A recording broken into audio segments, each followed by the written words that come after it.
एक गांव में एक साधु रहते थे जो कि भगवान पर बहुत ही विश्वास करते थे। एक बार वो साधु पेड़ के नीचे बैठे थे और भगवान को याद कर रहे थे, तो अचानक वहां बाढ़ आ गई।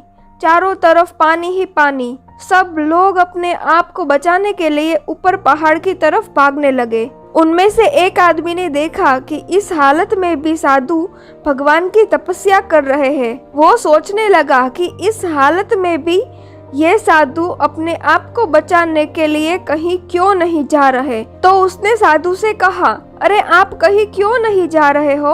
आप भी मेरे साथ ऊपर पहाड़ों की तरफ चले, नहीं तो डूब जाओगे। साधु बोले, अरे हमें क्या होगा, मैं भगवान की इतनी तपस्या करता हूँ, मुझे कुछ नहीं हो सकता, मुझे भगवान अपने आप बचाएगा। धीरे धीरे पानी साधु के कमर तक आ गया। अब लोग वहाँ से नाव लेकर निकलने लगे। तो उनमें से एक ने साधु से कहा, अरे पानी आपके कमर तक आ गया है, आप हमारे साथ चलो।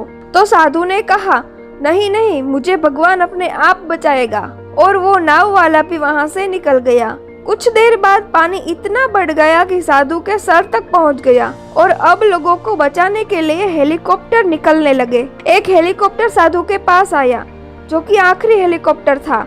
साधु के पास नीचे रस्सी फेंकी और बोला, इसे पकड़ो और ऊपर आ जाओ, नहीं तो आप डूब जाओगे।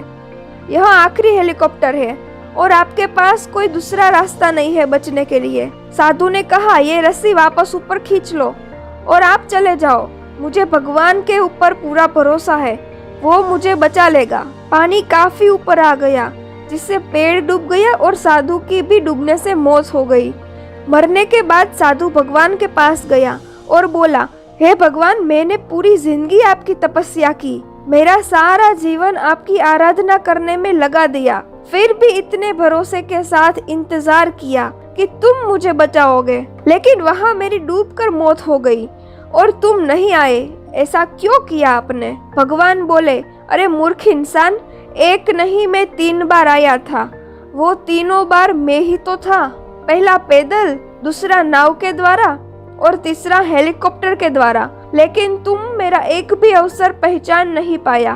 पता नहीं तू किसका इंतजार कर रहा था। इस तरह जिंदगी में हमें ऊपर वाला बहुत से मौके देता है, लेकिन हम सब उस मौके को ठुकरा कर पता नहीं किस चीज का इंतजार कर रहे होते हैं कि वो होगा तभी मैं ये करूँगा, और इस बात पर अड़े रहने से एक वक्त के बाद वो मौका हाथ से निकल जाता है और हम कुछ नहीं कर पाते। तो किसी भी अच्छे समय का इंतजार मत करो, जो भी करना है आज करो, अभी से ही शुरू कर दो। ऐसी ही मोटिवेशनल स्टोरी देखने के लिए हमारी चैनल को सब्सक्राइब जरूर करिए।